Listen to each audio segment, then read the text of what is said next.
I'll just mention that the next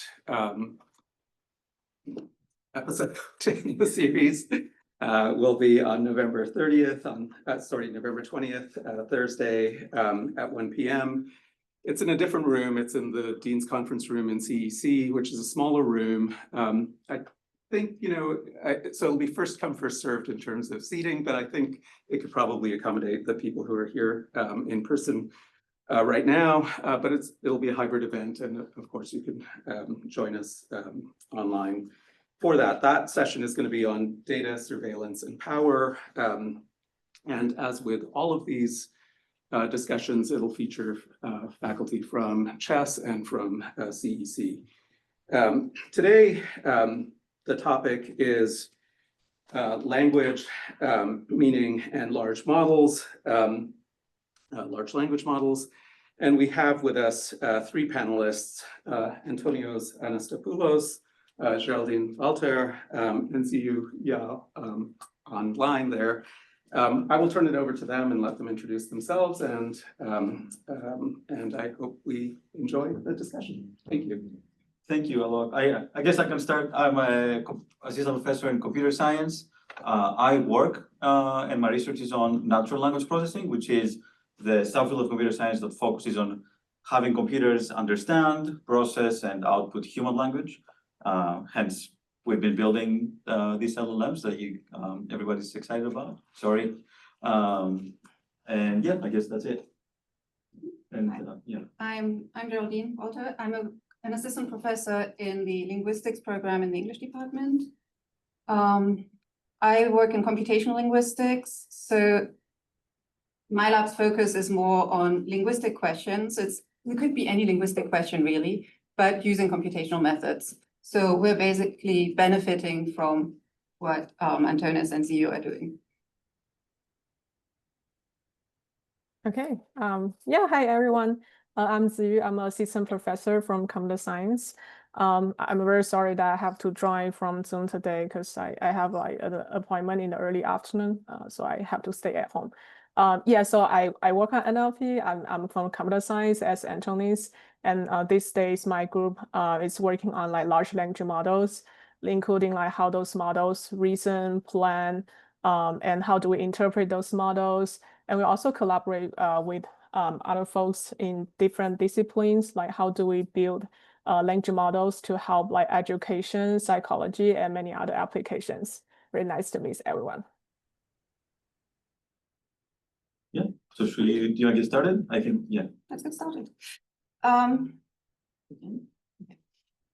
So as a general introduction, we tried to anchor the discussion in a linguistic debate first, and then introduce everything that you need to know about language models afterwards in order to make up your mind about whether it's a good thing or not for linguistics that they're here now. So in linguistics, there are different approaches and there are different perspectives on language. Some are described as structural and others are functional. I'm going to go over this very quickly, so we'll be slightly superficial. If you want to know more, you'll have to either go and read something about it, or you can ask me later, but I won't have time to go into very fine-grained details. So there's divergent perspectives on the impact of language use on grammar. And one linguist that everyone probably knows, Noam Chomsky, has always said that use and statistical approaches are not very relevant to understanding language. Specifically, he said in 1957, it would incidentally not be particularly surprising if statistical models turn out to be of little relevance to grammar. Grammar, after all, is concerned with the structure of language. And a little later, the fact that a certain sentence is frequent or infrequent does not seem to have any obvious relevance to its concerns. And there's a lot of work in linguistics that takes this perspective. There's also a lot of work that takes the opposite perspective. Now, even if we don't look at more contemporary work, but go back in time, Wittgenstein in the Philosophical Investigations already described meaning as the use of a word. I'm making a mess. I'm sorry. I'm so sorry. I'm trying to move the stupid Zoom thing that is on your way. Yes. Okay. Okay, sorry. So the meaning of a word is its use in language. So those are fairly different perspectives and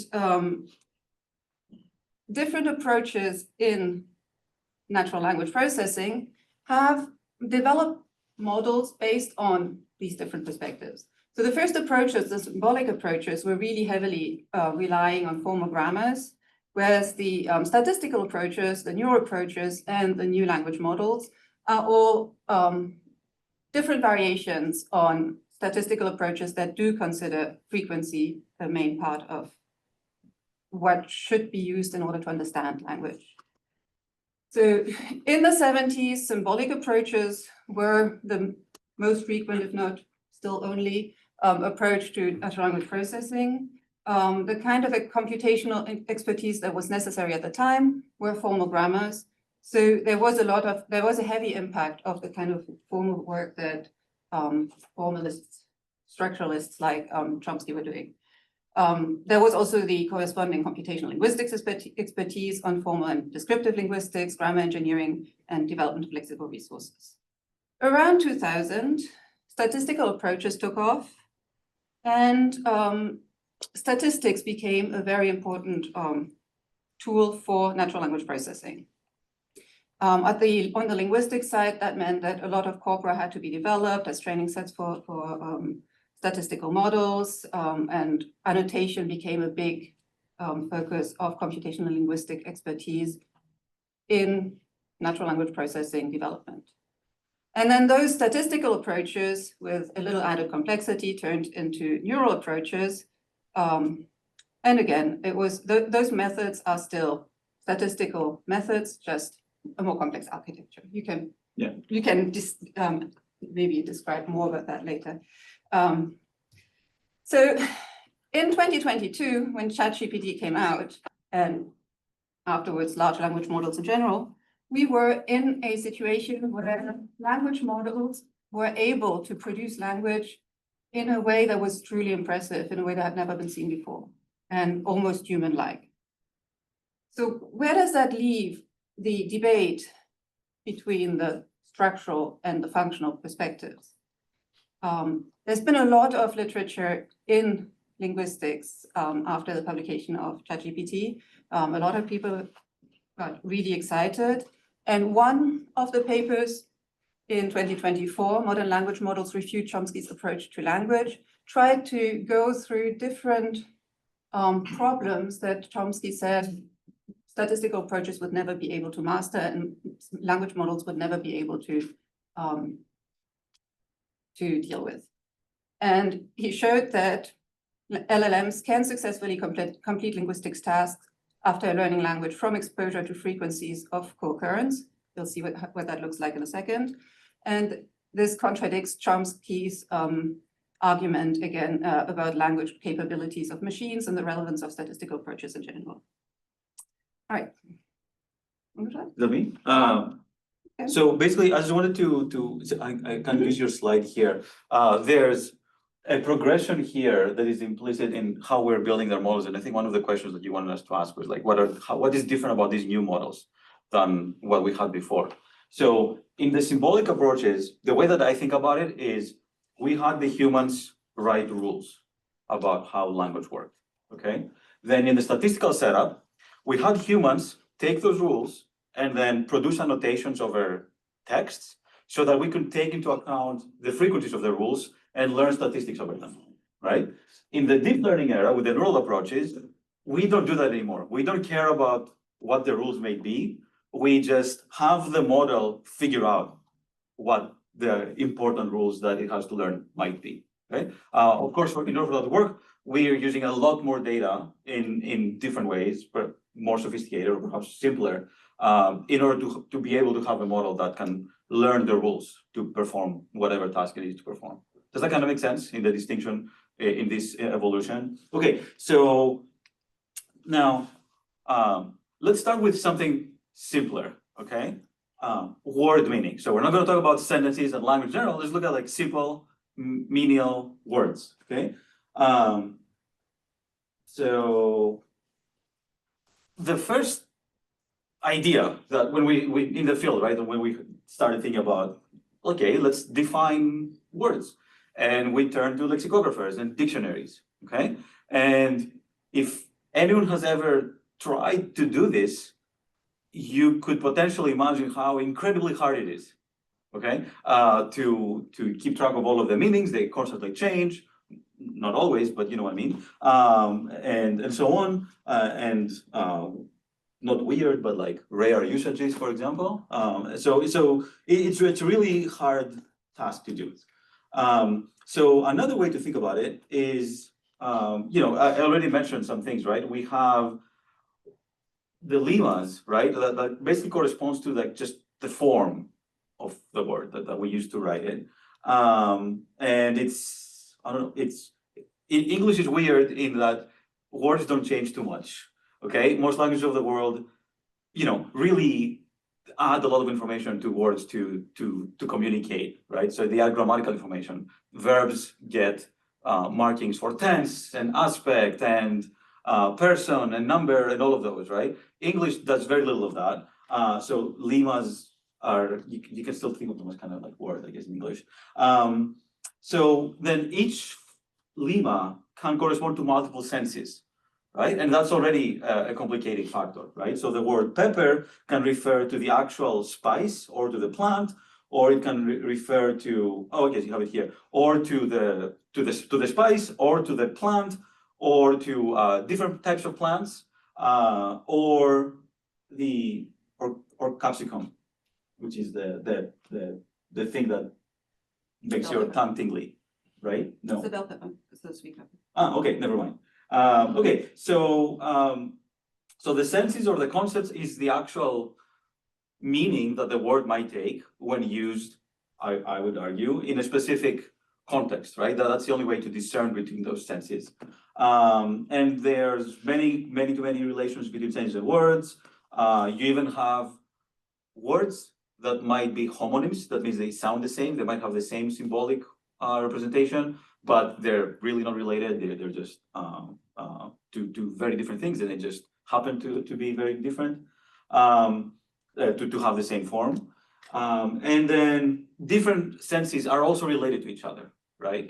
So you might have things like synonymy and antonymy and so on. So there used to be, again, a concerted effort in the statistical era to create resources that captured all of that information, right? So we would have the words, like the lemma, and then we would annotate all of their senses, define them somehow, the lemma. So we'd have things like, you know, the car, and all of these are convertibles, and are also motor vehicles, as are golf carts, and so on and so forth. So we had arranged the different senses for different lemmas, but also we had marked the relationships between them. Okay. Do you want to add anything to this? This kind of approach you can see is very discrete and very categorical. You have to actually decide what kind of relationship you want to posit between two senses. In this kind of architecture, you have a certain number of relations that are possible. And later word nets that were developed for other languages than English tried to, because they were largely used for machine translation as well, tried to use the architecture of the English word net and calc it onto other languages with all the advantages for machine translation and disadvantages for describing languages that are very different. They come with that. Right, and then the next step is to, you know, if you're trying to figure out what this, does anyone know what ong choi is? I honestly do not. Okay, so how would a human deal with this, right? What they would do, okay, you would hear that concept maybe as you're growing up, okay, in a set of contexts, okay? And then you will see things like ong choi is delicious sauteed with garlic. Ong choi is superb over rice. Ong choi leaves with salty sauces, I guess that's like a title of the recipe, okay? And then you have also seen things like spinach sauteed with garlic over rice and so on and so forth. So what does that tell you, right? So that tells you that, I'm assuming, okay, ong choy is a type of plant that people eat, all right? Oh, sorry, yeah. I guess I could have asked you, but we would love to figure it out. You probably haven't a picture in your head. Yes, and yeah, it's a leafy green like spinach, chard, or collard greens, right? So basically, what does that tell us? That it tells us that we can make inferences about something that we have not seen, right? Or we don't know about, based on the other stuff that we do, right? That's super simple, I guess. But why are we not doing that, right? So, and that's what, So this is really the other completely different approach where it's not defining concepts, but approaching meaning as something that you encounter in the wild with new words, but you can actually deduce the meaning from everything that's around it. And if you think about it, words don't float around. You always hear them in something. So it's not an absurd way to look at it in that way. Right. So that takes us to the kind of like fuzzy, weird representation that is used today, right, of words, rather than defining a word with a set of other words, very concretely in a way. Now we're just gonna try to learn their meaning based on all of these contexts, right? And this is really based on these ideas that are based on Harris and Firth, and I guess Firth said, you shall know a word by the company it keeps, right? That's the only way to figure out what a word really means. And yeah, so Zellinghaus, I think, was the first one to point this out, right? So this key idea is what led us to go beyond statistics, and well, we're still doing statistics in a different way, to go beyond symbolic approaches, right? So it's very simple. Basically, we're just gonna go over a big collection of text, okay? And we're gonna find what are the other words that appear next to the word that we care about. Okay, so if I'm trying to figure out what digital means, okay, I'm gonna see what other words appear in its context. And in our sense, context is words before or after it in some short window. Does that make sense? So we might see like computer appears many times, data appears many times, but pi does not appear in the context of digital. And the collection really of the words that appear next to digital will give us an intuition of what its representation is, right? Similarly, the same for information and the same for every other word. And when you do that, you're gonna start seeing similarities between each row, right? Each row is that representation of the word. And suddenly you're gonna notice that, look, cherry and strawberry appear in very similar contexts, right? They appear in the context of pie and sugar. They do not appear in the context of computers and data, whereas the other two do, right? But this is still symbolic, very, very statistical, right? We rely on the corpus to do that, and but this this new idea is that now this row, right, for each word that we had before, this is a vector, okay? A vector is just a bunch of numbers, okay? So each word is gonna have an associated vector, right? And before we had vectors that were vocabulary long, right? We had numbers for all of the vocabulary items. Oh yeah, sorry, and I should have said that if a vector is, think of a 2D vector, okay? A two-dimensional vector is an arrow, right? On a paper, okay? A three-dimensional vector is an arrow on 3D space, right? Like this is a vector and this is a different vector, okay? Now, when we talk about meanings being similar, this should translate to the vectors being similar in space, okay? So these two vectors are more similar than these two vectors. So this is what this is saying, right? So similar words should appear close to each other in that what is called embedding space, okay? Or in the meaning space, the representation space. And it also allows you to track whether the vectors have changed over time. And if they have, then you might see that some words become more generic terms, some become more specific terms.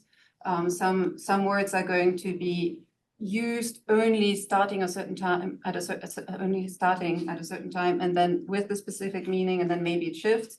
So you can track what kind of shift a word goes through by just looking at what other words have a similar distribution at a given time, at any given time, and you can trace the change of the meaning change of individual words. And the way that you do that is by learning those vectors on different texts from different times, right? Yeah. Okay, so this is the general idea, right, behind words. Something that we can do a little better now is to obtain this representation of words. I guess, sorry, I think we can skip that. Yeah, because we have basically the same stuff. Is rather than having these really long word embeddings that only count context words across a big corpus, we can try to make them denser, right? Rather, basically smaller vectors, right? So we're going to use a smaller set of numbers to describe each word, right? And the hope is that now it's going to be continuous. It's not going to be numbers like 1, 2, 3, like integers. It's going to be able to take any possible value, okay? And the idea will be that in these vectors, we might not have control into what these features will correspond to before we knew that in this position of the vector, this is the amount of times that computer appeared in the context. So it has a very specific meaning as a feature, okay? When we take this really long vector and try to make it something that's smaller, now we might have less of a control on what each feature means, what its number means. But it makes things way easier for us to work with. That's the most important thing. And they might correspond to something that is meaningful, right? And we do see things, Ziyu will talk about interpretability. We do see, for example, one of the dimensions might correspond to gender, right? Especially in gendered languages. Other dimensions might capture some form of sentiment, right? Like things that are happy and nice will have a large value, and things that are ugly and sad are going to have a low value in that particular dimension. And others we might not just be able to understand exactly what they mean, right? So when you have such vectors, you can do really cool stuff with them. You can do meaning arithmetic, okay? So here's an idea or a question for you guys. If I do king minus man plus woman, what do you get? Queen, right? This is something that it's impossible to do on a dictionary. You cannot do that query, right? But you can do that in that space. And the reason is that the relationships between, words that basically have these types of relationships in that embedding space will be more or less the same, right? So the difference between the vector of man and woman, and the difference between uncle and aunt, and the difference between king and queen is going to be approximately more or less the same, right? These blue vectors that we see here. So then you can do this type of arithmetic, right? So when this first came out, we're like, oh, what? We can actually do really cool stuff with this. But nevertheless, but that was back in 2013, right when the deep learning revolution was starting, okay? So yeah. And then the next question is, okay, I've talked to you so far about what we can do about words, okay? But obviously, meaning is not depending on each word only, right?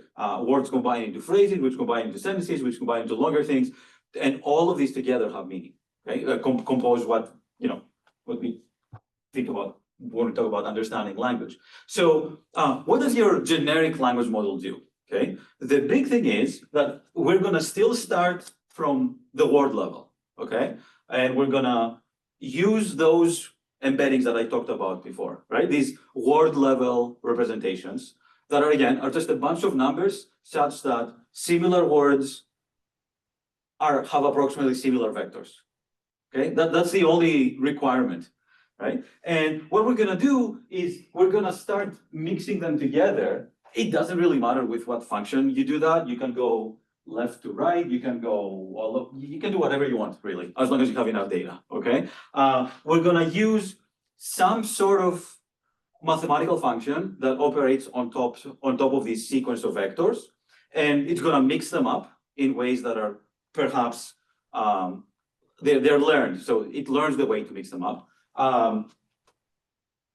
Yeah, this is a bad example. And then it will produce another representation, right? So all it does is take these representations that we give it, okay? Do a bunch of multiplications on top of them, such that things that should be combined to create meaning, it will be learned that, you know, they should. So I don't know, give me a compositional example. A compositional meaning example, like, well, okay, so when you see the two words, New York or New York City, okay, that's a very specific entity that you want to treat as like one thing. It's not like that you're comprising the meaning by combining new, the meaning of new and the meaning of York and the meaning of city, okay? Obviously, New York City is a city, so that, you know, that's a bit of a mix-up. But the whole idea is that this thing is a one entity that is distributed across three vectors, right? And the model can learn that, okay, I'm gonna create a representation that uses all of those, okay?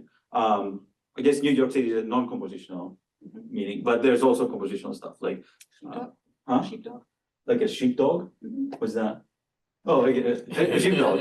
Well, I can imagine what it is, never mind. So basically, so we're gonna do operations on this embedding space, right? To get even better representations, right? And then when we have those, these are basically the context, right? If this is our input, we now have a very, very good representation of our input.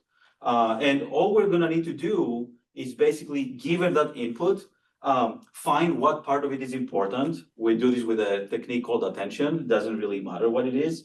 But basically you can think of it as assigning weights on how important each part of the input is. And then using that to produce some sort of like the next word, okay? So the language models that you use now, okay? Well, here I'm going into Spanish, and this is an homage to where all of this started, which is in translation, right? It was automatic translation, like trying to automate this task has been at the forefront of AI. It was thought to be as like this very classical AI complete type problem that basically said, look, I need to really, really be able to understand my input, right? And then be able to generate language properly on the target side in order to be able to perform this really, really hard task. And all of the new language models that you see, they were first tried on translation, and then we realized, oh, this isn't really good. They're working really well for language. Let's do all of the other stuff. So it doesn't matter though, that it really doesn't matter if we're predicting the next word in English or in Spanish or in Greek. Also, I was a little lazy in making my slides. This should have been English to make this simpler. Now the only thing that changed from 2012 to now is that we have made our models be deeper. Okay, so we have added more parameters in. Basically, we're doing more combinations of the input as we go. Okay, so that allows the model to learn more complex relationships between even things that might be far away from each other on the text. Okay, and we are also training these models in a lot more data than we used to. Okay, so when I talk about things being far away, okay, and the way that we train them is very simple. We are simply, given some context, are going to try to predict the next word, right? You guys talked about this, right? In the last session. So now, imagine that you're reading a crime novel, okay? And you have read the whole novel, okay? And the last sentence reads, and thus the murderer has to be, and you're trying to predict the next word, okay? The important context is all of the novel, okay? So what we can do now is that we have models that we can fit the whole novel into the context so that when they try to predict that last word, they don't only have to reason about, oh, okay, I need a name, it has to be a name or whatever, but they can use the whole context to make that prediction, okay? And that leads to, I require the model to learn this. So the model by necessity also has to learn how to reason about things, and that will take us to the reasoning models that we have now. Yes, but human learning. Yeah, just a short, just looking back at humans briefly, and at more at the beginning of the learning. So it has been shown multiple times that children can actually use distributions of this kind, maybe more complex, in order to infer the meaning of words, in order to understand, they can use grammatical information such as transitivity to guess what a new word would mean. So if you see those sentences, you will not know what the word means, but you will have an idea that they are slightly different from each other. There must be some difference in the meaning in sentence 1 and sentence 2, and you are going to reattach that to other contexts that come to mind.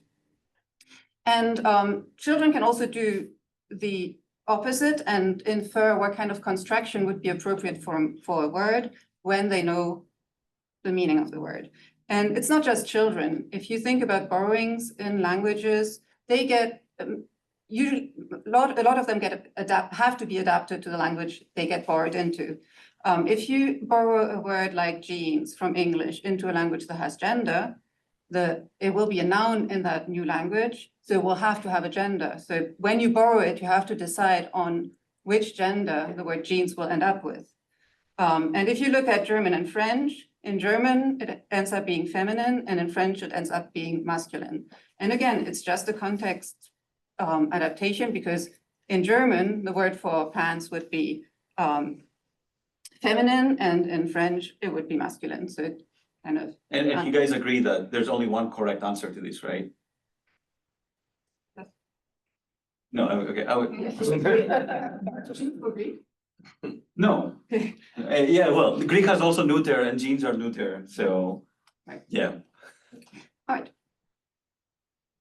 So the question, once you get there, is how much data do we need? How much data do the models need in order to work so well? We know they use a ton of data. The formal grammars that were written before were using very little data. Then the more complex the statistical approaches became, the more data the models needed. So how much data do models need in order to know and to be able to do what they're doing? And how much data do humans need in order to develop a little human need in order to develop a grown-up language system? So, okay. So what happens when you train such a model on all of the internet is on a really big model, okay, one that has a ton of parameters, is you end up with models that can just simply memorize knowledge, right? Because knowledge is encoded in text, right? It used to be stored in the Library of Alexandria or in the House of Wisdom in Baghdad. These unfortunately are not available anymore, but we have Wikipedia as a very nice storage of knowledge. And all of our LLMs are trained on text, including Wikipedia. So what you can do is basically treat them, as they have been trained on this text, right? So you can take a very simplistic approach to what knowledge is and think of it as just facts, okay?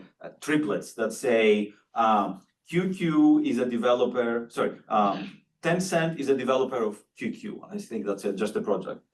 Or Hayao Miyazaki is a director of Spirited Away, right? And you can construct queries for the model that are like this. Tokyo is the capital of, and ask the model to complete the next, the continuation. And then you'll see that it will, do this very well, right? It's not 100% accurate, okay? The probability for Japan is 96%. This is by necessity. Our models have to be soft, okay? They cannot tell you 100% is this one versus something else. But basically, one thing that they do is that they become a lossy compression of everything they have been trained on. Okay? So they compress all of the knowledge into their parameters, and then you lose some of it because it just never got stored, or it was learned and then forgotten as we were training. But then we can use that we can try to recover it with an appropriate prompt. So that's one thing, okay? So they learn knowledge because if they have to predict many times about the relationship between Tokyo and Japan, then it's something that will get stored somewhere in the parameters, okay? The other thing that they learn is like everything else that appears in language, okay? So one of these things are stereotypical and biased things. So if I told you to think of a babysitter, most of you would think of that, okay? And very few of you would think of that, okay? This is something that is, it appears in our text, right? When we use a pronoun to refer to the babysitter, statistically, there's gonna be a lot more female ones and thus feminine ones than masculine pronouns, okay? So when we talk about bias, we talk about a system being more accurate about certain genders. Specifically about LLMs, we want to be careful about whether the associations that the model has learned, right? Remember that when I told you about the associations that we want to have between words, similar words are closer to each other, right? That's exactly the same, except at a larger scale. These associations, we want to make sure that they're not, harmful in any way. So there's a lot of studies that study LLMs to figure out what exactly are the associations that they have learned. So one example is looking at the association between the words reflecting occupations and the words reflecting gender. And then you will see things like jobs like babysitter or model or maid or social worker will be very much associated with, female and feminine pronouns. And jobs like truck driver and plumber will be associated with male. The same thing can happen for nationalities, right? And here, this study looked at nationality-related words and sentiment, okay? And you'll see that Western Europe and North America and South America and Australia are associated with largely positive sentiment. But then Central Asia and the Middle East and Africa and Central America are associated with negative sentiment. Why? That's within US models though, right? Correct. So these are models that are trained predominantly on English, which also means that most data comes from the US, okay? So the model, again, it's not that there is explicit, I mean, of course, I'm sure there are, that say, Mexicans bad, Greeks awesome, okay? But there's the type of data that the type of things that the data that the models are trained on, and the context that they see, this is what they reflect, and this is learned into the model's parameters. And even worse, you could argue about whether this is bad or not. Okay, they are meant to reflect the data that we train them on. Importantly, when you compare these disparities that we see on the model versus real-world statistics, the important thing to know is that very often they correlate with the existing biases, right? So they are not coming up with biases that are like, coming up on their own, but they often do, I guess I had this, if we had more time, we can discuss it later if you want. But importantly, they tend to amplify them, right? So if in the data, we have 60, 2/3 of the images might involve women cooking, right? And 1/3 of the images involving men cooking, okay? When we have learned this, then when we generate images that are related to cooking, now it will have 84%, according to the study, of women cooking. So it has amplified the disparity, right? From 66 women to 84 women. So this is something that arguably we might not want because it just has already changed from what even the training data was. So this is something that is very common, right? So even in other studies, if this is the slope that the data reflects, this is like this, okay? So that's very often in computer science when we talk about correcting for the biases of our models, we're talking about changing that slope to be closer to the training distribution. Okay, I think that's all I have. Yeah, So I'll go through this quickly because we also want to hear it. yeah, I want to hear from Ziyu also. We're just about 45, so you'd ask me to let you know, but that's okay, finish your presentation. So we just said these large language models are trained on pretty much everything they can get there. Neurons on? Sure. But children don't have that much data. Compared to LLMs, they're exposed to less data, never all the data. The question that linguists will ask is the input data that children get enough to learn all of a language the way that, and to be as efficient at producing sentences as, let's say, ChatGPT.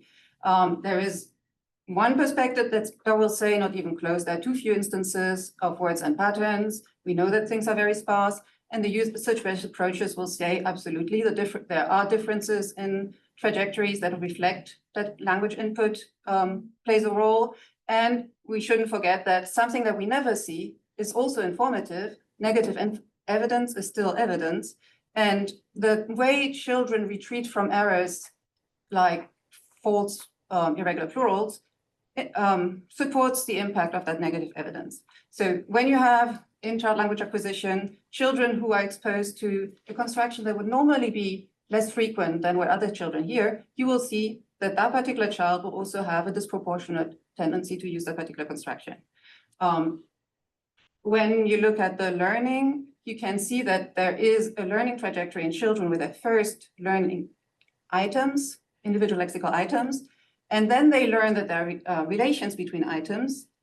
And that's when they start to overgeneralize and say things like sheeps or wented or goat, until they realize that there are actually two strategies because no one says goat. And then they come out of that dip in the U-shaped learning curve again. And that's really in response to negative evidence. So the difference between language models, especially unimodal language models and children, is that language models will learn the language and the world knowledge through the language, whereas children are learning world knowledge and language synergistically and are not just relying on language input in order to learn language. They have all these other pieces of information as well, and especially social interaction, that will drive a big part of the language learning. So it's not that small. The data is not that small if you take into account all the different modes that they are, that they have access to in order to understand language. Okay, which brings us to, Ziyu. You'll just have to say next slide. Yeah, great. So previously, like Antonius had talked about like word embedding, and for the current large language models, we also have word embedding, although we don't call it as a word, we call it as a token, which is like a subword or something. And then the current language models are not so different from what people have been studying in many years.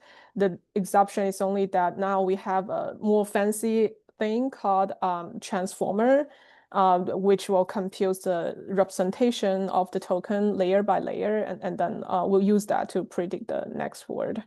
We can move on to the next page. So these days we are more and more interested in knowing what exactly happens inside a language model. And because it's so difficult to build an interpretable language model in the first place, we have also focus on how we can understand a language model once we have it. And so basically, we try to understand what kind of features that those models have already learned. Sorry, I have a lot of animations. And also next. So for example, if you send a token like dog to this language model, then we'll try to understand, say, does a language model learn about like what kind of information it has learned about this word dog? Like, does it learn that it is an animal, it's a pet, it has like 4 legs, or what? So that's one thing that we are trying to understand. Next.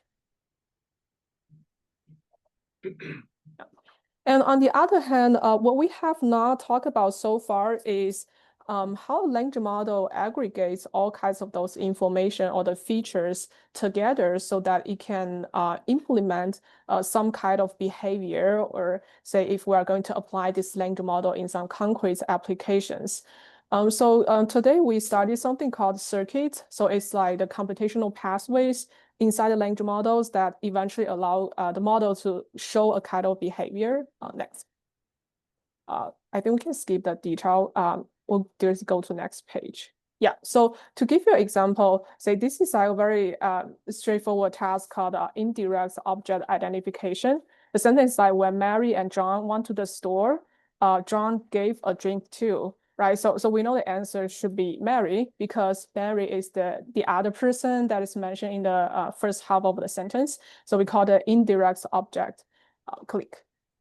Yeah, so if we look at how language model actually like make the prediction of Mary, we'll notice that language model actually have to develop like a tons of mechanisms or computational pathways inside its model architecture. So for example, first of all, like the model will try to identify like what are the names, like subjects or objects mentioned in the sentence. And then it relies on different attention heads, so which is just some kind of calculation that tries to understand, okay, what is the previous token of this position, and what are the duplicate tokens? So in this case, it says it finds that like John has been a duplicate token, so it realized that John shouldn't be the token to be predicted as the indirect object, and instead Mary should be the token that we want to predict as the answer. And then it also use some attention heads to move the name Mary to the prediction position. So like on the one hand, we all think that language models are so powerful, they are so smart. But on the other hand, we also find that language models, even for this very, very straightforward task, it relies on like very complicated mechanisms to actually implement this behavior or this prediction. Next. So I'll just give you like a quick summary of like what people have find out from the current language models. Next.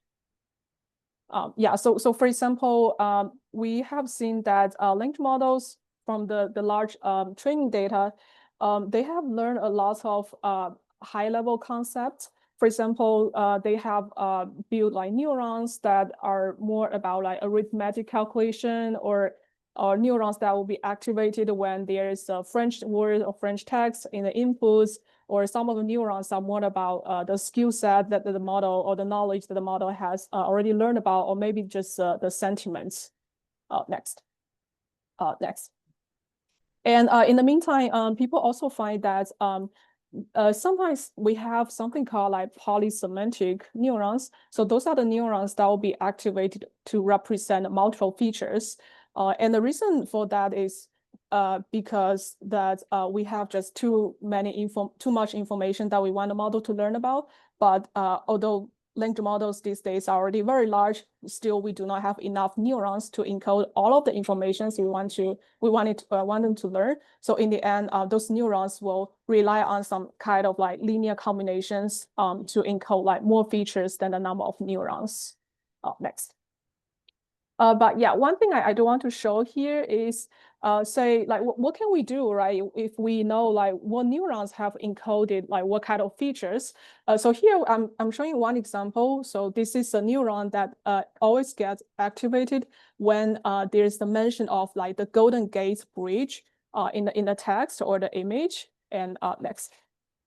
So one thing people find is that if we know like what features have been encoded in a neuron, then we can somehow like control the model. Next. So for example, I believe this is for the Cloud 3, like a relatively older model. But if you ask the model like, what is your physical form? And the model will say, oh, no, I don't have a physical form. Next. But if you try to like strengthen the feature about this Golden Gate Bridge, and now you ask the model the same question again, and the model will say, I'm actually the Golden Gate Bridge. So that's something really fun. And we can think about that like in the future, like if we can abstract more and more such high-level concepts, then we'll be able to control the model to be, say, more ethical, to be less biased, and to be safer, right? Next. And similarly, like we have also find out like different circuits or the computational pathways that shows how models implement, say, arithmetic calculation, or how they recall facts from their parameters. Next. And similarly, this will also allow us to do some kind of surgery on those models. So for example, this like recent paper did something to like eliminate the bias by looking into the circuit. Click. Yeah, so the first thing that is like once you have the data, then you might be able to like discover the circuits that actually allow the model to implement some kind of prediction. So in this case, it can be say predicting someone's profession based on their profile description, and click. And then what we can do is to first understand like what exactly is inside this circuit, like how exactly the model implement this prediction. And finally, we can just remove those, say, biased features from the circuit. And this will be the very like nice, very clean way for us to control the model behavior. Next. Yeah, so I think that's all from me. Thank you.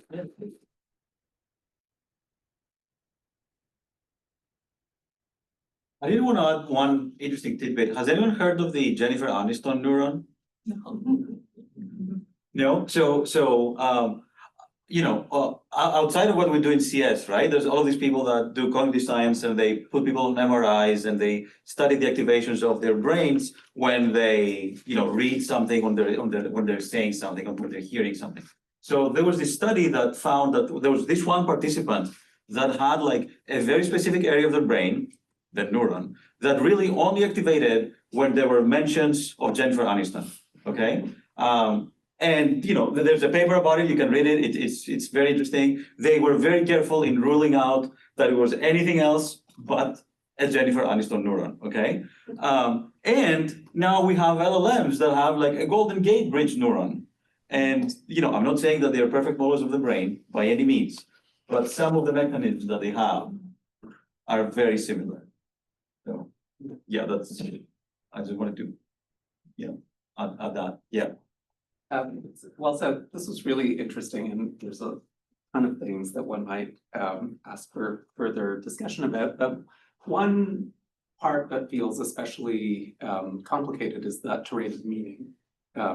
And I'm thinking of the example, Antonius, that you gave around bias and sort of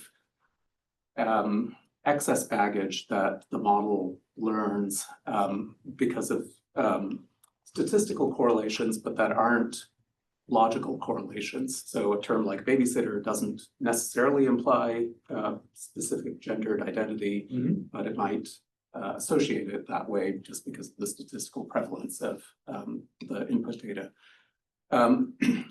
So when humans are learning language, they're perfectly capable of making that kind of distinction, right? So they understand the term babysitter. They might well associate it with women in a kind of generic sense, but they also understand that there's nothing about a babysitter that implies that it has to be a female.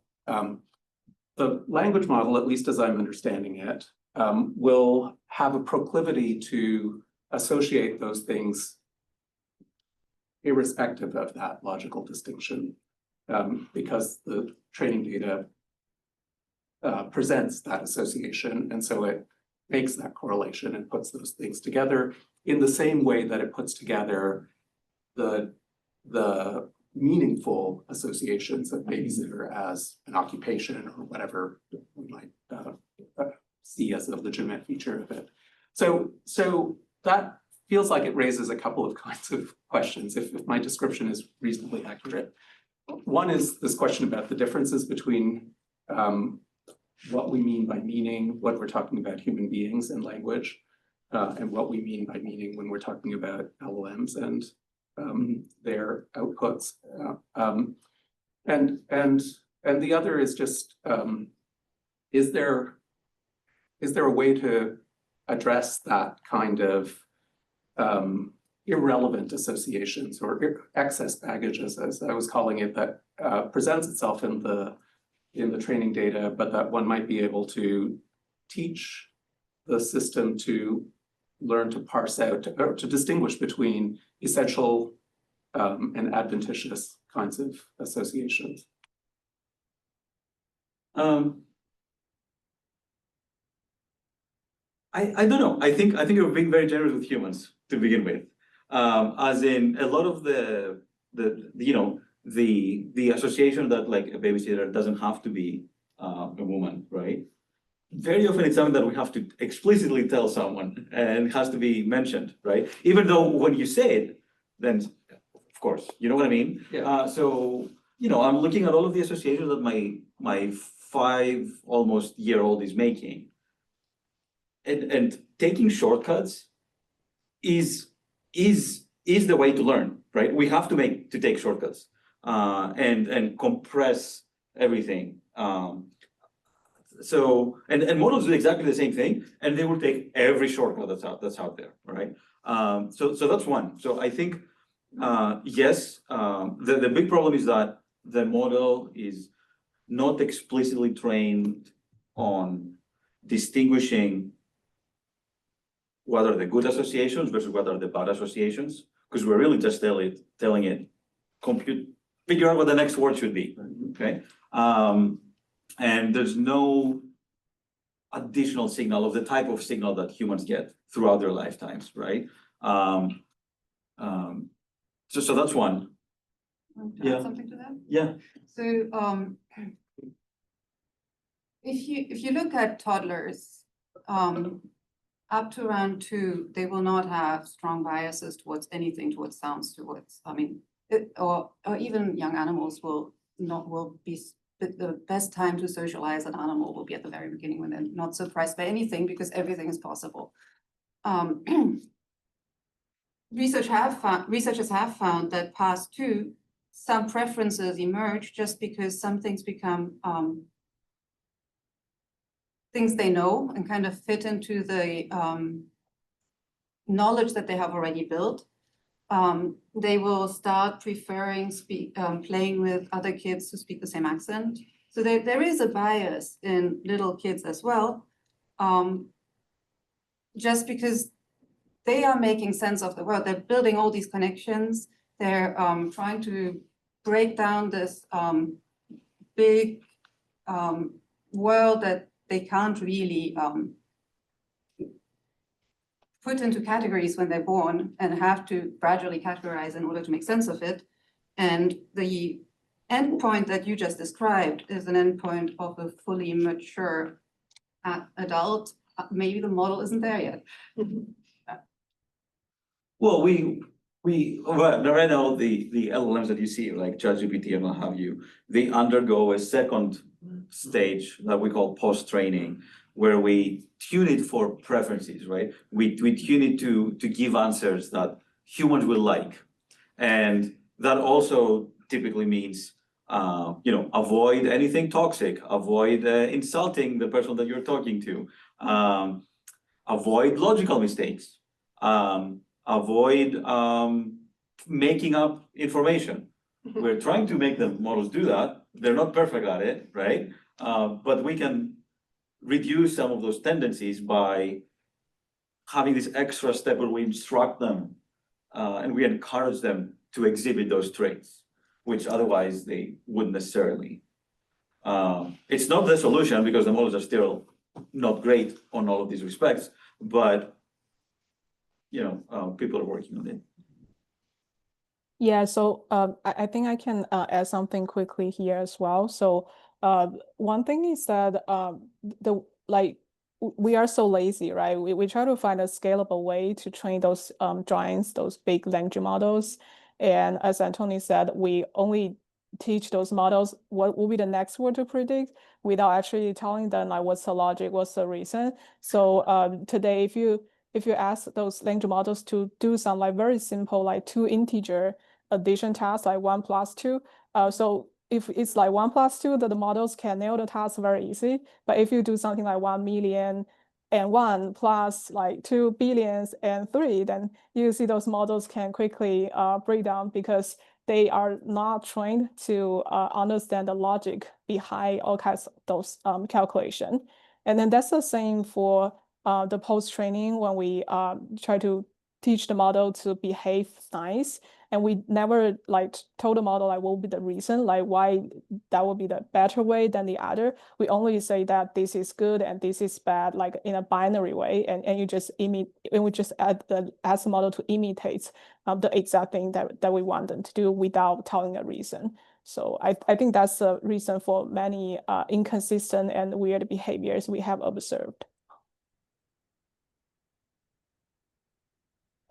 If I could just add to that, I mean, I feel like some humans are socialized that way, but they're basically just told something is good or bad, and they learn to parse the world in that kind of way rather than understanding why something might be good or bad. And so I'm not necessarily super optimistic about how humans operate in the world, but what I am saying is that it seems like there's this difference in capacity that might be significant for thinking about what we're dealing with in the two cases, right? Like, I mean, and in some sense, I'm just asking for a little bit more of your views about how proximate what's happening with LLMs is to human handling of language, acquisition, use, understanding of language. If I understood right, the computer scientists might be agnostic on that question. If I understood right, Géraldine, you were making potentially a stronger claim about some convergence between these things. I would not want to have said that, no. I can't predict the future. No, what I was saying was that what we call bias is categorization, is one type of categorization. And when we look at what the models do, they're classifying things. When we look at what humans do, they are also classifying the world. They're building connections. They have to, because if they wanted to keep track of everything, it would just be too much noise. So if you want to understand information, you have to filter out all the noise. You have to focus on only the sounds that are going to be part of the language and not the police car driving by. So all these, this ability to separate relevant versus non-relevant information is what you need in order to communicate. And it's just the flip side of what in other cases you would call bias. I think language is like, there's nothing special about language. In the sense that, you know, you can have these models, very similar ideas, right? We're talking about, you know, we have this phenomenon, okay, that we are observing, and we're trying to figure out the rules on how it works, okay? And here's another phenomenon, right? Let's say we are observing the movement of the planets, okay? And we have a ton of data that tells us we were here, and then the next time step, the planets are, you know, in this other position, okay? I could train a model, exactly like a language model, that reads in a representation of the current state, or even a sequence of the previous states, and tries to predict the next word. And by next word, I mean the next position of the planets, okay? The model will learn to do this very well, okay? But internally, its internal representation, will it be the correct one? Will it be in Newtonian mechanics and these very three simple equations? Or will it be something that matches like the Ptolemaic model for the, you know? Both of these can not equally, but like with very, very high accuracy up to a certain epsilon, predict the next position, right? So language is kind of like the same. It just has a lot more complicated internal rules that we have to figure out. At least that's my view, right? So, yeah. I want to get back to, you asked about correctness for the gender of the terms. I wanted to link that to Alok's question. And so I'm puzzled by what an LLM means, right? What is a logical distinction? So the shift from formal to statistical is deep, right? It's a big change in the sort of fundamental ontology of what's going on, in the sense that logical distinction can't mean anything but a really complicated pattern of usage to an LLM, right? So what it is to be correct or incorrect is simply to have High probability versus low probability. but it amounts to there being expectations of events of retreat from error, right? So that it's all coded, trying to get it that this is like a profoundly reductionist view of meaning, in the sense that if we boil it down to vector, right, you're finding a way of representing things that lets you basically with open-ended number of parameters, just curve fit whatever pattern is the one that we care about in our tracking. Oh, yeah, I mean, there's proofs that show that neural networks, right, of sufficient Yeah, depth or whatever, or length or whatever, they can learn any function, okay, any function. So yeah, we can learn whatever. but then what does it mean to care about the babysitter distinction, the logical distinction with babysitter, right? That I'm trying to get at an aspect of meaning that we were comfortable talking about and did for years in terms of formal rules and logical derivation. And now when we switch over to this other perspective, like what it is to have a logical distinction seems to have shifted. How do we re-anchor the original notion of necessity in formalisms? It only comes in as a pattern of usage, right? I think Jana has something. Sorry. I will chime in because Yes, my sorry. question is kind of related a little bit to this. So without a doubt, these models are excellent language generators, okay? Yeah. The language is fluent and we can study different properties. And I would like you to talk a little bit, what do you think about the current weaknesses, in particular in the space of reasoning, how the capability of reasoning is being measured, and whether the current training methodologies are actually sufficient to attain kind of these higher level capabilities of deduction, abduction, correctly integrating evidence, and whether just simply fine tuning or throwing more data at it is sufficient. So this is more kind of a pathway, Yeah, like what's ahead, how are we going to be using these models? I might turn, I I mean, mean, it's very. I yeah, don't so know, here's the big thing, just here's the pick big thing. reasoning. You can get 99.89% of language without needing complicated reasoning, right? Like most of the things are not hard to predict, right? But certain things are not just language, right? There's intuitive physics, there is grounding, and Oh yeah, and our models. these interactions with the models kind of assume that that's happening, but the models were really never trained at the data, right? And so, I mean, I of course have in mind specific domains, which may be. Right.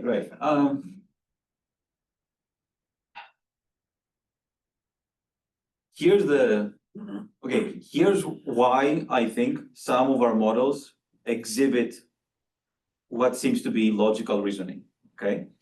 In the train, and Ziyu, feel free to chime in at any time. In the training data, okay, that they have been trained on all of the internet, there's examples of humans outlining how they reason about a problem. There's examples of math solutions. There's examples of code solving a problem, and code, if you think about it, is a structured way of solving a problem. And the models have seen all of that. Some of these are easily translatable back into language, right? A well-written code, say in Python, you can read it as pseudocode that describes the process, right? Whenever you read a recipe, right, that's an algorithm for doing something. So the models in the process of just trying to predict the next word effectively are exposed to traces of reasoning, okay? Right. Some of it might even be explicit, right? They might have seen math proofs that use logic, okay? And these use the same language words like and or and since and thus. I don't know, you know what I mean? Yeah. So they kind of like acquire some of that, okay? As co-occurrence vectors. Yes, yeah. But I mean, my understanding is that at least when it comes to reasoning, right? There are efforts that try to pair Finally, LLMs with formal reasoning, and that's a very separate thing. So that's one. The other is what Yana said, that, in the end, if you think about it, think not of a language model, but these newer video models, right? It's kind of like a language model trained on tons of videos, okay? All of our videos, with a very few exceptions, come from, the surface of the earth, okay? And, or come encode things that are bound by gravity, okay? So you let go of something, it will go a very specific direction, okay? Down. And the models learn to do that because that's the thing that happens all the time, right? And they learn exactly they learn to mimic when they ask them to generate videos, exactly the correct acceleration, right? So again, have they exactly discovered how gravity works? Probably not, right? But it's common enough that they just replicate it. I don't know if I'm answering your question. They would have discovered gravity as it is represented in frames of pixels at a certain rate, right? It's still coming in a video. That's exactly The that. world part still matters. Like it's all transformed on the front end into a fairly narrow channel of data coming in. You can put a ton of data through, right? And it can have, with enough parameters, context of any size, right?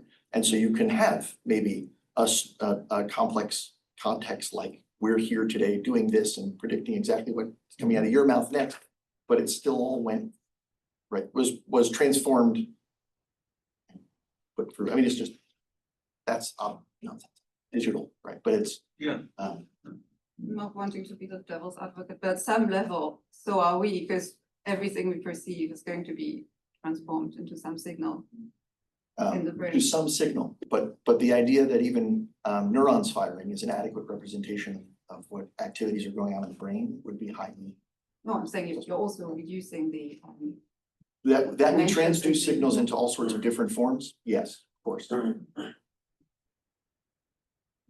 I wanted to ask just kind of a stupid question, and maybe I don't understand what's going on. I'm pretty sure I don't. You spoke about layers being added between 2012 and now, right?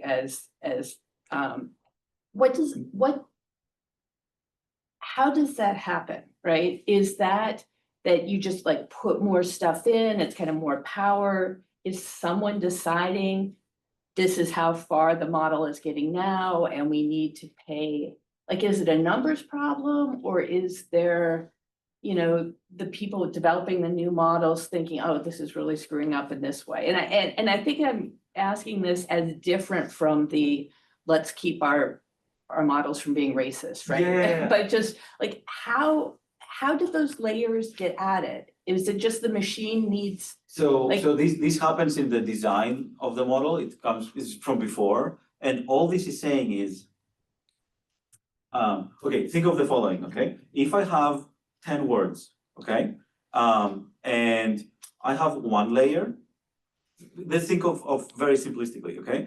Each layer is gonna combine pairs of words, okay? So that it can learn something about them, or not learn, it can adjust their representation based on pairs of words, okay? If I have 10 words and I have a layer that operates on pairs, okay? Then each new representation will only have taken into account pairs of words. When I add another layer on top of that, right? Now this new representation will have the combined representation from 2 words, and these have combined representation from 2 other words. So now I have learned something from 4 words. And if I keep adding more layers, then this explodes into something that has taken into account, can take into account the whole input and learn a ton of combinations between all of them.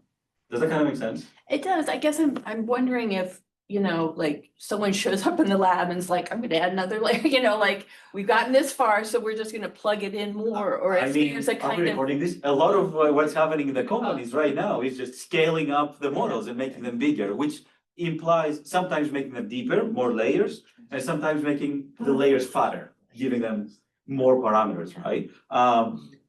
And we do know there's theoretical results that show that bigger, deeper models are more expressive.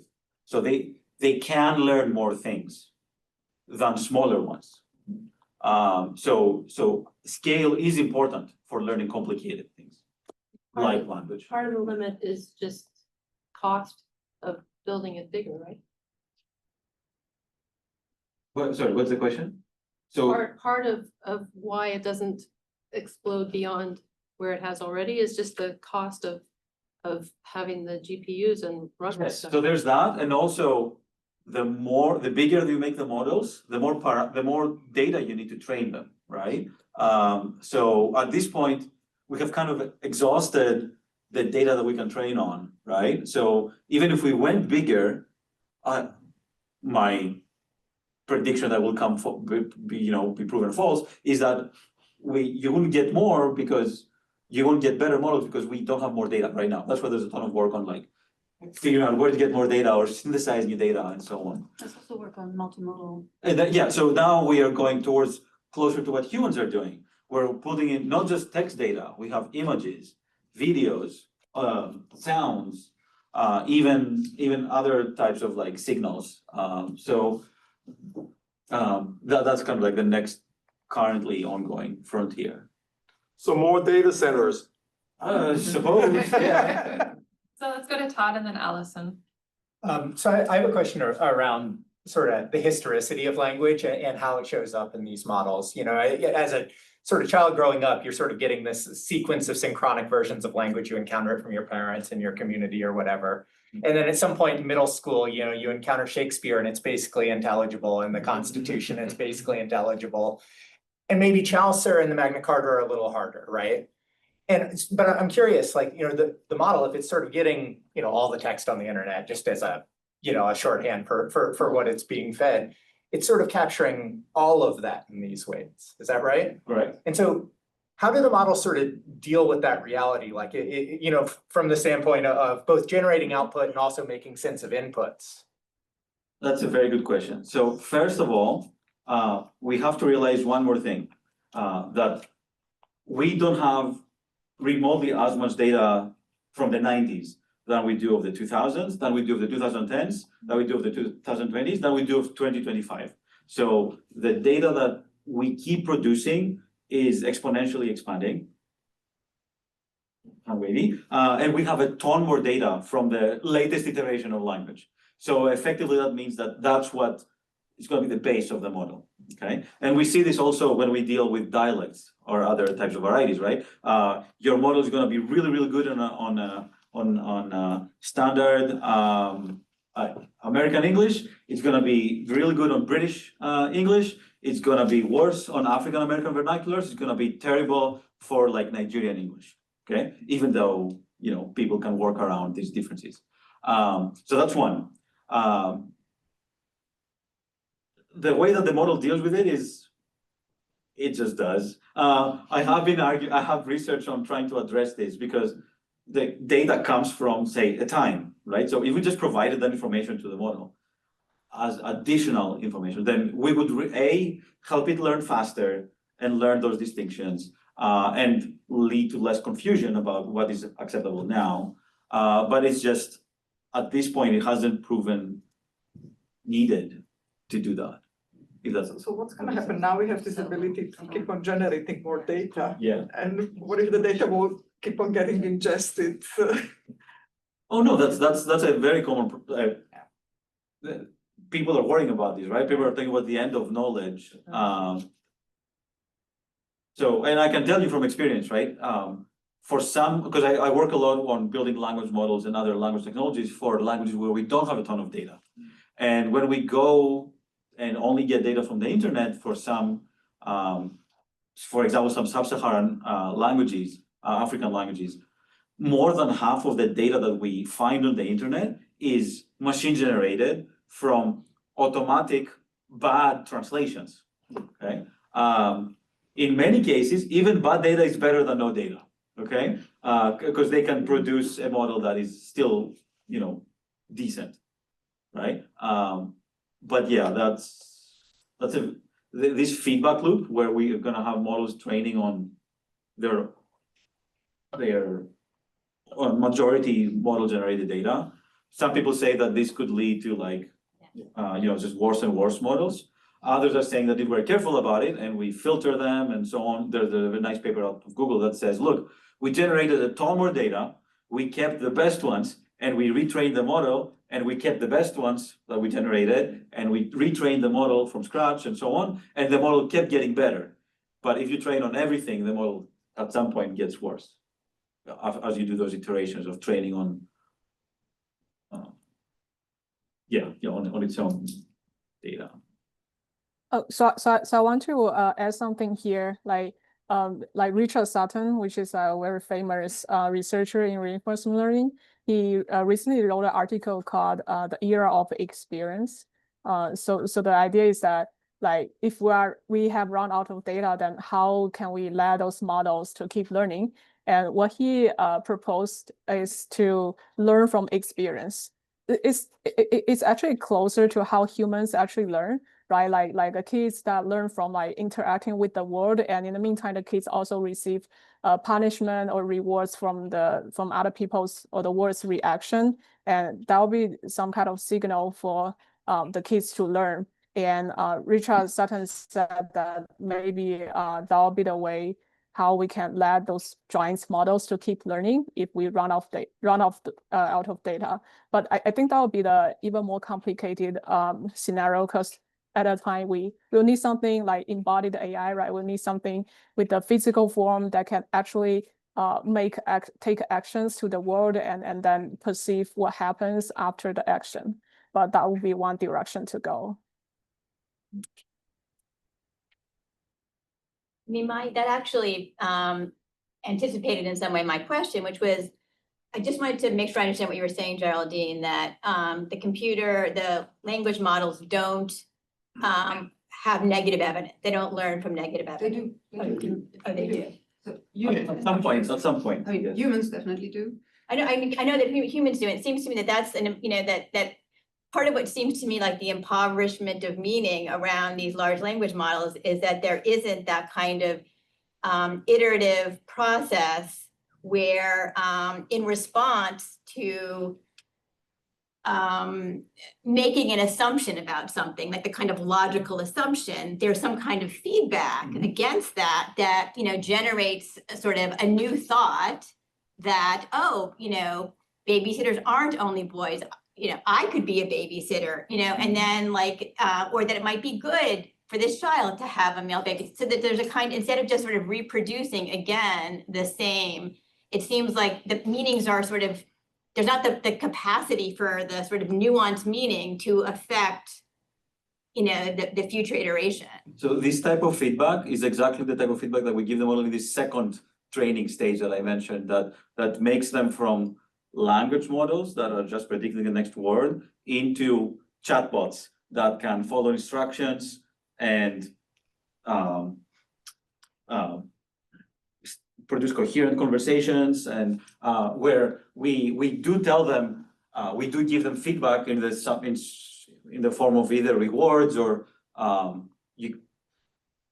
good answer or bad answer. Oh, no, don't say that. Yes, say that. That's Yeah. the alignment, what we learned about is Yeah, so alignment. that's kind of like the alignment process. And then there's other questions about how you do that. But yeah, the chatbots that you see, like ChatGPT or whatever, these do undergo this post-training setup that does exactly what you're saying. So are we doing the post-training when we use those chat boxes? I don't want to speak for any company, but my assumption would be yes. Because for one, Well, definitely, yes. yeah. I mean, I get queried a lot of time whether I want Yeah. to provide that feedback, so the companies have that mechanism incorporated. And even if you're not, there's buttons for feedback, right? Did you like this answer? Did you not? Right? That's the type of reward that I'm talking about, right? That you telling the model, this answer was a good answer, it updates eventually its parameters a little bit to encourage such behavior. We've got one more question back here. Yeah.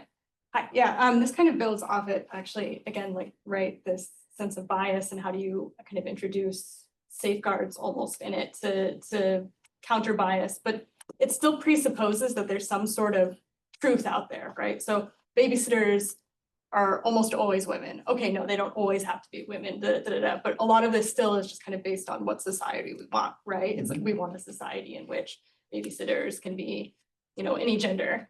That isn't some sort of moral determination of who's a better babysitter or not. But this kind of connects to the question of, okay, so we're running out of data. On what scale would you need to generate new data in order to start shifting what these models would give you? And I'm thinking now about, again, this presupposition that knowledge is almost value neutral in the sense that we're just trying to take a bunch of data and make it better. Mhm. What scale would you have to be in terms of like an organization in order to determine, I want a particular model, let's say ChatGPT, to produce this particular answer over and over? Like, I mean, let's just say scary, like this group of people is better than others and more deserving. Right. So Yeah, I can give you one example, okay? There was this work that tried to remove associations between occupations and genders, okay? The simplest way to go about it, especially in English, where you don't have like super complicated grammar, is take your data set, okay? Find anything that is feminine, she, her, herself, actress, and create a copy of the data set where you revert the grammatical gender, okay? Turn all of the herselves into himselves, turn all of the he into a she, and the opposite, okay? Turn all actresses into actors. So you basically create a mirror that is the opposite, okay? And now when you train on the both of them, the training distribution of these is 50-50. So the model in that case will not learn any of those associations, okay? But you can only do such a thing if you define the axis where you want to equalize stuff. Yeah. Or it doesn't have to be equalized, just choose the distribution that you want the model to learn. You reflect it in the training data and the model will learn that. So part of my question too is, and I'm more just curious about like debates more broadly, and I mean, so this is up to everyone, right? Around, I mean, let's say, so again, so the knowledge that is in the United States, that's coming from the United States, is predominant for these models. Let's say the US government decides they really, really want these models across different companies to reinforce a particular narrative about what is or what isn't right. Is that something that folks are worried about? Is that a discussion that's happening? I mean, are there indications that that could even be possible? You can try to make a model out of China, say anything about the Chinese government and see what it does. Okay. No, yeah, as an example, right? The point is like you can instill any behavior into the model through this post-training process. Yeah. Right? To a large extent. So not to a perfect extent. So adjunct to her question is, does China have their own chat boxes and own different LLM models? That's completely different from ours perspective. Of course. Okay, how's it different? I mean, It is trained on different data. okay. And Russia has one, or some other I don't country will have one? I would assume so.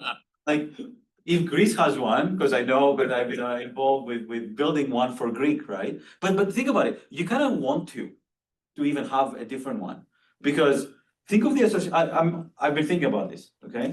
So, my son, okay, when he thinks of Easter, the word Easter, the meaning of Easter, he's growing up here, okay? So he's thinking of like colorful, pale eggs and bunnies, okay? If he was growing up in in Greece, he would be thinking of like lamb on a spit and red eggs that you fight with, okay? And not the ones that you're like, trying to find in bushes. So, you want, a model that properly reflects Greek culture. When you talk about Easter, should be thinking of red eggs that you fight with. And a model that properly models American or, Western, European, whatever culture, should be one that associates Easter with colorful pale eggs, right? And our models right now, they're very weird, acronym weird, Western, European, Industrialized, rich, industrialized, democratic. you know, Yeah. democratic and what is the other? It's rich. Rich, okay? So, and you know, there was another paper that placed an LLM into the World Values Survey, right? And the values that the model aligned with were the Western Europe Protestant values. People think differently across the world, right? They have different conceptions of many, many things. And the data that you train on will reflect that. So China could weaponize that That's what I was. Or we could. by, because they're being more selected and growing in international politics with international countries, being more influential in certain countries. And they will impose or offer their models to those countries and have an influence indirectly then, or directly. I can recognize it. Okay, Like, I don't, yeah, it doesn't have to be China, like. it could be, At Ziyu, have a big enough cluster that I can Right. flood a social network with messaging about how Right. Greece is awesome, and you should go there for your vacation. You better conclude, Okay. but Oh, sorry. that's speakers and audience both, wonderful questions. And on the screen, of course, our next meeting, you can come to any of these that you want, you don't have to do like the sequential order, come in, drop out, whatever you'd like, but we'll be meeting again on November 20th. So, thank you, everybody.